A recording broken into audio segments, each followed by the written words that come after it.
أعمالنا من يهده الله فلا مضل له ومن يضلل فلا هادي له أشهد أن لا إله إلا الله وحده لا شريك له وأشهد أن محمدا عبده ورسوله الذي لا نبي بعده أما بعد. Bapak Ibu yang dirahmati Allah, pada kesempatan ini kita akan melanjutkan pembahasan manhaj atau metodologi penulisan kitab Bulughul Maram. Sebelum kita membongkar hadis-hadisnya, membahas, mengkaji isi kandungan hadisnya, maka terlebih dahulu kita harus mengetahui bagaimana metodologi yang dibuat oleh Imam Ibnu Hajar Al-Asqalani dalam penyusunan kitab Bulughul Maram ini. Pembahasan yang sudah kita bahas pada tiga kali pertemuan. Sebelumnya kita sudah membahas tentang periode Bulughul Maram, yaitu Bulughul Maram itu lahir pada periode terakhir, yaitu ketujuh dari periode perkembangan hadis, yaitu pada tahun 656 Hijriah. Ini kitab yang lahir di abad ke-7 yang ditulis oleh Imam Ibnu Hajar Al-Asqalani yang beliau itu bermazhab Syafi'i. Kemudian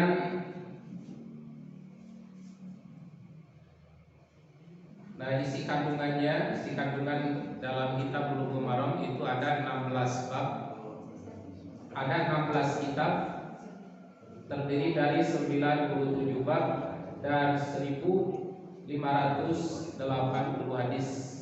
Ini isinya. Jadi kalau kita hafal kitab ini berarti hafal 1580 hadis. Kemudian status hadis ini yang menunjukkan hadis yang sahih, yang derajatnya sahih, sebanyak 358 hadis yang sahih dengan beberapa istilah penunjukan. Ada 11 istilah penunjukan. Ini istilah-istilah untuk hadis yang sahih. Jadi kalau menemukan 11 istilah ini dalam ujung hadis, itu menunjukkan bahwa hadis ini adalah hadis yang sahih. Wassahahahu bi isnadin sahihin wa isnaduhu sahih bi sanadin sahih wa sanaduhu sahih bi isnadin sahih sahihul isnad bi sanadin qawi. Naqalahu Tirmidzi an Bukhari tashihahu bi isnadin la ba'sa bihi. Ini semua menunjukkan hadis-hadis yang sahih. Kemudian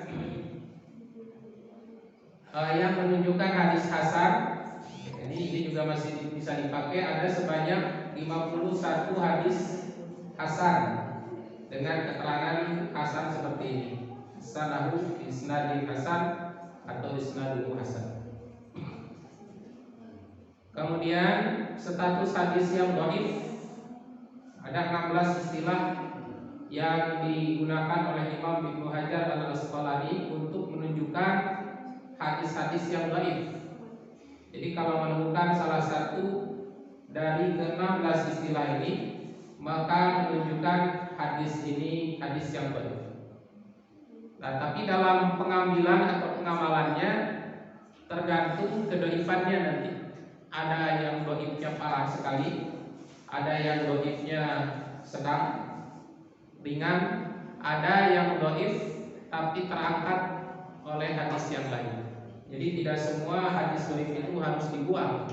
Nanti melihat sisi-sisi lain, apakah hadis ini masih bisa diobati atau bisa ditolong atau diamputasi saja. Kemudian istilah kombinasi, yang diberi predikat lebih dari satu, dan ini biasanya kontroversi di kalangan para ulama. Ada yang menyebut sahih, ada yang menyebut hasan, jadi sahahu wa hasanahu. Karena yang menimbulkan atau terjadi ikhtilaf, perbedaan pendapat di kalangan para ulama itu bukan hanya dalam fikih, bisa juga terjadi di dalam hadis. Hadis pun bisa ikhtilaf. Oleh karena itu kita lihat nanti alasan-alasannya, alasan-alasan para ulama. Kenapa terjadi ikhtilaf di dalam penetapan hadis? Karena ada ulama hadis yang sangat ketat dalam menetapkan kriteria hadis, maka biasanya dia jatuhnya ke hasan. Ada ulama yang agak sedikit longgar dalam menetapkan kriteria hadis sehingga akhirnya menjadi sahih. Bahkan ada yang ketat sekali, maka hadis itu jadi dhaif, tidak dapat diterima karena tidak memasuki kriteria yang digunakan oleh ulama tersebut. Kemudian sampai di situ kemarin. Nah, sekarang hadis yang tidak diberi keterangan status derajat itu ada sebanyak 1088 hadis dengan variabel sebagai berikut. Pertama, hadis itu sudah dipastikan kesohihannya sehingga tidak perlu lagi diterangkan misalnya riwayat Bukhari Muslim. Jadi kalau riwayat rawahul Bukhari wa Muslim tidak perlu diberikan catatan sahih atau hasan, karena riwayat Imam Bukhari dan Imam Muslim itu sudah pasti sahih. Kalau kita tidak percaya terhadap hadis sahih Bukhari Muslim, mau percaya hadis apa? Karena status hadis riwayat Imam Bukhari dan Muslim itu disepakati oleh seluruh ulama hadis mu'tabar, itu hadis-hadisnya hadis yang berkualitas tinggi, yaitu dengan menetapkan dua syarat. Satu zaman dengan gurunya, antara murid dan guru yang menerima hadis, yang menyampaikan dan menerima hadis itu satu zaman. Yang kedua, subutul liqa, bertemu langsung. Seperti sekarang Bapak Ibu dengan saya menerima langsung dari saya, mendengar dengan telinga sendiri, melihat dengan mata sendiri. Ini hadisnya hadis berita yang kualitas tinggi. Nah, seperti itulah kriteria yang ditetapkan oleh Imam Al-Bukhari. Bahkan seringkali dalam penerimaan hadis itu musafahah, saling memegang tangan gitu, untuk menguatkan mata rantai atau validitas kesohihan sanad itu. Yang kedua, selain riwayat Bukhari dan Muslim, namun disepakati kesohihannya oleh para ahli hadis. Ada juga selain riwayat Bukhari Muslim, tapi disepakati kesohihannya dan itu tidak perlu diberi catatan derajat. Nah, seperti contoh ini. Babu ma jaa fi jawazi dzalik wa Ibnu Abbasin radhiyallahu anhuma, dari sahabat Ibnu Abbas radhiyallahu anhuma, anna Nabiyya sallallahu alaihi wasallam, bahwa Nabi sallallahu alaihi wasallam kana yaktasilu, beliau biasa mandi besar, bi fadli Maimunah radhiyallahu anha, dengan air sisa Maimunah radhiyallahu anha. Ini bukan bekas ya, artinya bifadli itu kelebihan sisa. Jadi Nabi Maimunah mandi dengan satu ember air, lalu di ember itu masih ada sisa, apa gitu maksudnya? Di ember itu masih ada sisa setengahnya. Oleh Nabi tidak dibuang sisa air ini, tapi dipakai mandi. Ini menunjukkan bahwa air sisa itu tidak najis. Karena ada sebagian ulama fikih yang berkesimpulan air musta'mal, air bekas pakai itu najis katanya, Pak. Jadi tekengeng kan.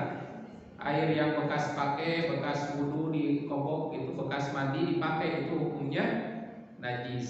Dan pandangan fikih itu terbantahkan dengan hadis ini. Ternyata Nabi biasa menggunakan sisa air bekas mandi air istrinya, tidak dibuang. Maka ini menunjukkan bahwa air bekas mandi suami, air bekas mandi istri, atau bekas mandi anak jangan dibuang, itu bisa dipakai mandi oleh kita. Akhrajahu Muslim, hadis ini ditakhrij oleh Imam Muslim. Ini tidak ada catatan sahih. Apakah sahihun, hasanun, dhaifun, tidak ada. Kenapa tidak diberi catatan sahih? Karena sudah pasti hadis ini hadis yang sahih. Nah, itu cara Imam Ibnu Hajar dalam menampilkan hadis. Kemudian yang kedua, contoh lain selain riwayat Bukhari Muslim. Kalau ini contoh Imam Muslim. Nah, contoh selain riwayat Imam Bukhari Muslim seperti riwayat Imam Abu Dawud dan An-Nasai. Wa Maimunah radhiyallahu anha, dari sahabat Maimunah radhiyallahu anha qalat, ia berkata, marra Nabi sallallahu alaihi wasallam bi syatin yajurrunaha. Nabi lewat ke seekor domba, melihat seekor domba yang digusur. Jadi ada domba meninggal, mati ya domba. Ada domba mati, kemudian digusur oleh pemiliknya, mau dibuang. Kata Nabi, lau akhadtum ihaba, andai kata kalian ambil, manfaatkan ihabaha, kulitnya. Kenapa dibuang? Kulitnya kan bisa digunakan untuk tikar, untuk wadah air. Kenapa tidak dimanfaatkan kulitnya? Faqalu, maka sahabat itu menjawab, innaha mayyitun ya Rasul, ini domba mati, domba bangkai. Dan pandangan sahabat, bangkai itu hukumnya najis, haram dan najis bangkai itu. Faqala, maka Nabi menjawab bersabda, yutahiruhal ma'u wal qalbu, untuk kulit bangkai itu dapat disucikan oleh air dan daun salam. Ini yang disebut samak. Jadi kalau ada domba mati, sapi mati, kemudian munding, kebo mati, jangan dibuang, bisa dimanfaatkan kulitnya. Dan cara mensucikannya itu adalah dengan cara dulu itu dilumuri dengan daun salam. Kan daun salam itu keset, digosok dengan daun salam, kemudian dibilas, dicuci dengan air. Nah, kulit bangkai itu bisa dimanfaatkan untuk berbagai hal.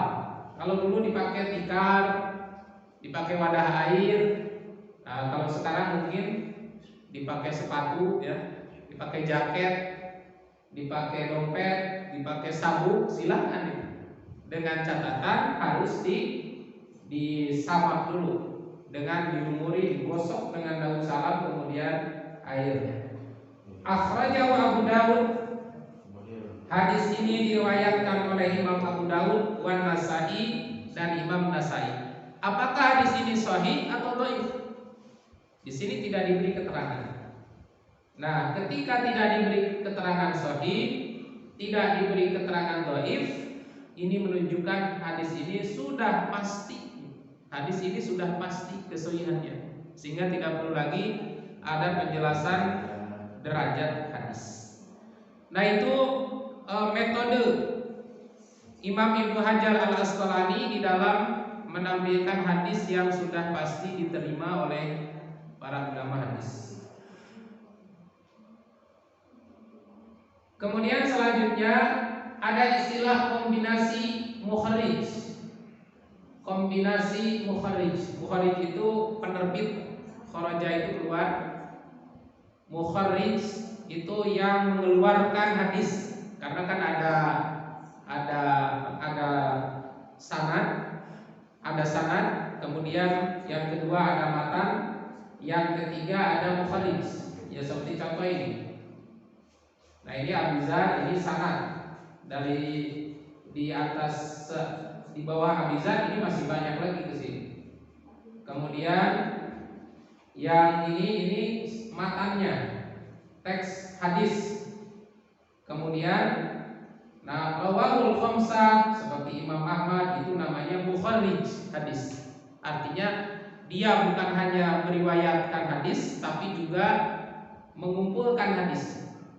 Maka muncul istilah dalam ilmu hadis itu, setiap perawi, setiap mukharrij itu sudah pasti rawi. Tapi tidak setiap rawi dia itu mukharij. Setiap mukharij rawi, dia meriwayatkan hadis, menerima hadis dari gurunya, juga menyampaikan hadis, itu disebut rawi, pembicara atau wartawan. Dan dia juga mengumpulkan, membukukan hadis seperti Sahih Bukhari, Sahih Muslim, Sunan Ibnu Majah, Sunan Abi Dawud, Sunan An-Nasai dan lain-lain. Nah, itu disebut mukharij kalau dia meriwayatkan juga plus mengumpulkan. Tapi tidak setiap rawi itu mukharij. Nah, seperti banyak rawi-rawi yang di atas Imam Ahmad, di atas Imam Abu Dawud, tapi dia hanya menyampaikan hadis, tidak menulis atau mengumpulkan hadis.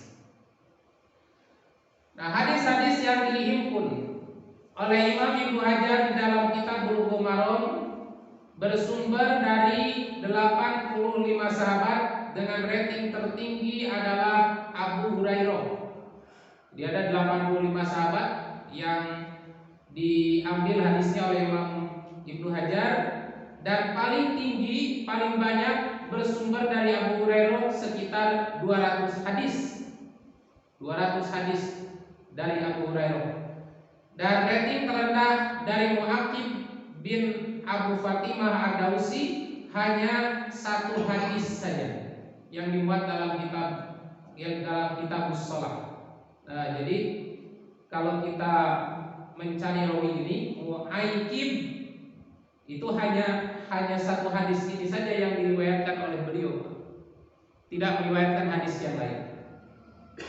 Dan ini terdapat dalam anjuran khusyuk di dalam salat.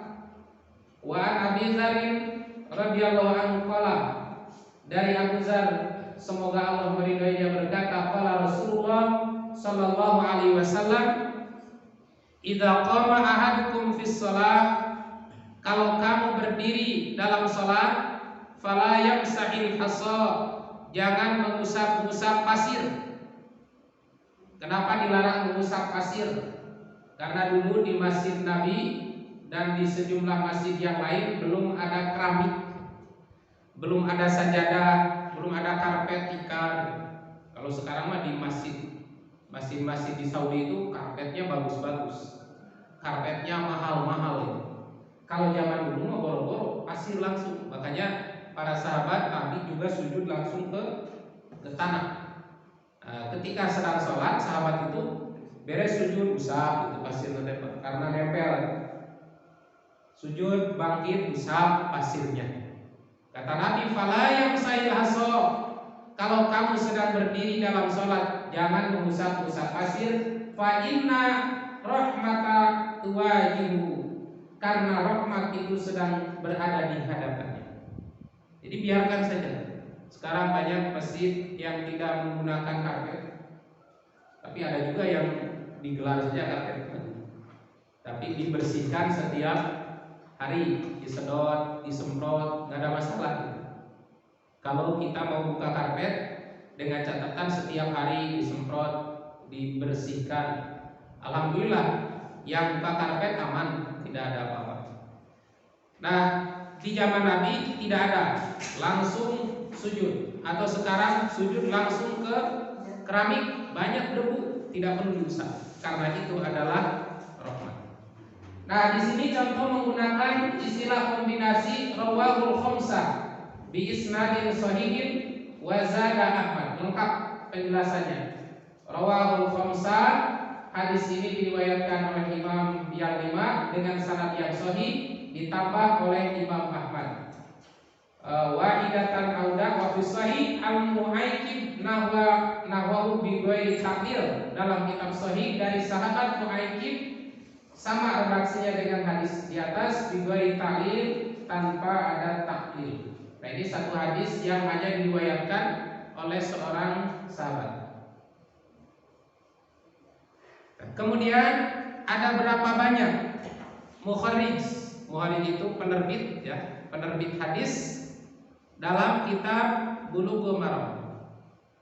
Penerbit hadis dalam kitab Bulughul Maram itu ada 19. Jadi ini perhatikan ketika kita membaca kitab Bulughul Maram, inilah para mukharijnya. Pertama, Malik bin Anas dalam kitab Muwatta. Muwatta itu artinya disepakati. Kenapa disebut Muwatta? Penjelasannya karena ketika Malik bin Anas menyusun kitab ini, kemudian diperlihatkan Pak kepada 70 orang ahli fikih dan hadis Madinah. Karena ini kitab yang pertama, di kitab kumpulan hadis pertama yang lahir di muka bumi ini adalah kitab Muwatta. Itu lahir tahun 179 Hijriah. Berarti abad 1 menuju abad 2. Inilah pertama kali kitab hadis lahir, kitab Muwatta. Makanya namanya juga disebut Muwatta. Berbeda dengan hadis lain, ada yang disebut Sunan. Sunan itu jamak dari sunnah, maksudnya kumpulan sunnah-sunnah Nabi. Ada yang disebut kitab Sahih, karena di situ mengumpulkan hanya hadis-hadis yang sahih. Kemudian ada yang disebut kitab Musnad, karena memang disandarkan ke sahabat-sahabat, kodifikasi sahabat, kelompok hadis dari Abu Hurairah, kelompok hadis dari Anas bin Malik, kelompok hadis dari Ibnu Umar. Itu seperti metodologi kitab Sunan Ahmad, disebutnya Musnad. Tapi kitab yang ditulis oleh Malik bin Anas ini disebutnya Muwatta. Apa Muwatta? Disepakati. Kenapa dinamai Muwatta? Karena pada saat Malik bin Anas selesai menyusun kumpulan hadis pada tahun 179 Hijriah ini, diperlihatkanlah kepada seluruh ahli fikih dan ahli hadis Madinah. Kemudian dilihat oleh 70 ahli hadis di Madinah, dan semua sepakat dengan kitab ini. Sepakat, ya oke. Jadi beliau para 70 ulama hadis itu sebagai pentasih kalau Al-Quran, sebagai pentasih yang melegalisir bahwa benar-benar kitab ini layak untuk diterbitkan dan disebarluaskan ke seluruh dunia. Makanya oleh Imam Malik, hadis ini, kitab ini disebut Muwatta, kitab yang disepakati. Kemudian Asy-Syafi'i, nah Imam Asy-Syafi'i yang wafat tahun 204, beliau kitab hadisnya Al-Musnad. Jadi Imam Asy-Syafi'i itu sebelum menjadi ahli fikih, beliau itu ahli hadis dulu Pak. Dan ini persyaratan menjadi ahli fikih itu harus jadi ahli hadis. Kenapa? Karena kalau tidak paham hadis, bagaimana bisa mengambil kesimpulan fikih? Atau hadisnya sahih, dhaif, hadisnya palsu, untuk apa diambil kesimpulan fikihnya? Karena kesimpulan fikih yang diambil dari hadis yang dhaif, dari hadis yang lemah, bahkan hadis yang palsu, itu lemah kesimpulannya. Nah, makanya Imam Asy-Syafi'i sebelum beliau menjadi ahli fikih, jadi ahli hadis dulu, menyusun kitab hadis dulu. Ini termasuk Bukhari. Kemudian Ibnu Abi Syaibah dalam kitabnya Al-Musannaf, Abdul Razzaq kitabnya sama disebut Al-Musannaf, Ahmad bin Hanbal, Al-Bukhari. Jadi Al-Bukhari itu yang keenam dari para seniornya, itu Tobaqoh 6 dalam tingkatan Mufaris, karena beliau lahir 259 Hijriah. Muslim berikutnya Imam Abu Daud, Imam At-Tirmidzi, Imam An-Nasai, Imam Ibnu Majah, Imam Ibnu Huzaimah, Imam Ibnu Hibban, At-Tabrani, Al-Baihaqi, Ad-Darqutni, Abdullah bin Hakim, Al-Bazzar, Ibnu Adi. Inilah 19 mukharrij hadis di dalam kitab Bulughul Maram. Jadi kalau kita membaca nama-nama ini bukan hanya rawi, tapi dia itu sebagai mukharrij, pengumpul dan penerang. Kemudian istilah kombinasi yang digunakan oleh Ibnu Hajar di antaranya adalah as-sab'ah, rawahu sab'ah. Sab'ah itu artinya apa? 7. sab'atun 7. Nah, apa yang dimaksud dengan rawahus sab'ah? Yang dimaksud dengan 7 imam oleh Ibnu Hajar al-Asqalani: 1 Imam Ahmad, 2 Imam Bukhari, 3 Imam Muslim, 4 Imam Abu Daud, 5 Imam Tirmidzi, 6 Imam An-Nasai, ke-7 Imam Ibnu Majah. Itulah yang disebut rawahu sab'ah. Jadi kalau ditulis ke-7 orang ini sayap halaman, Pak, gitu. Sayap halaman kehabisan, bisa jadi tebal gitu kita. Maka oleh Imam Ibnu Hajar diringkas, cukup saja disebut as-sab'ah. Hadis ini diriwayatkan oleh 7 imam. Jadi kalau kita membaca rawahu sab'ah, maka itu menunjukkan 1 Imam Ahmad, Imam Bukhari, Imam Muslim, Abu Daud, At-Tirmidzi, An-Nasai, dan Ibnu Majah. Kemudian ada perbedaan dengan Imam Ibnu Taimiyah. Kalau di dalam kitab Bulughul Maram yang ditulis oleh Imam Ibnu Hajar al-Asqalani disebutnya rawahu sab'ah. Hadis ini diriwayatkan oleh 7 imam. Tapi kalau kita membaca dalam kitab Muntaqal Akhbar karya Imam Ibnu Taimiyah yang disyarahi oleh Imam Asy-Syaukani, itu jadi kitab Nailul Autar, Pak. Jadi Nailul Autar itu syarah. Kalau di Quran mah tafsir, kalau di hadis namanya syarah. Itu syarah hadis dari Muntaqal Akhbar yang sama-sama dalam tradisi periwayatannya itu suka menggunakan istilah kombinasi. Hanya kalau Ibnu Hajar menggunakan rawahu sab'ah, hadis ini diriwayatkan oleh 7 imam. Nah, seniornya Imam Ibnu Taimiyah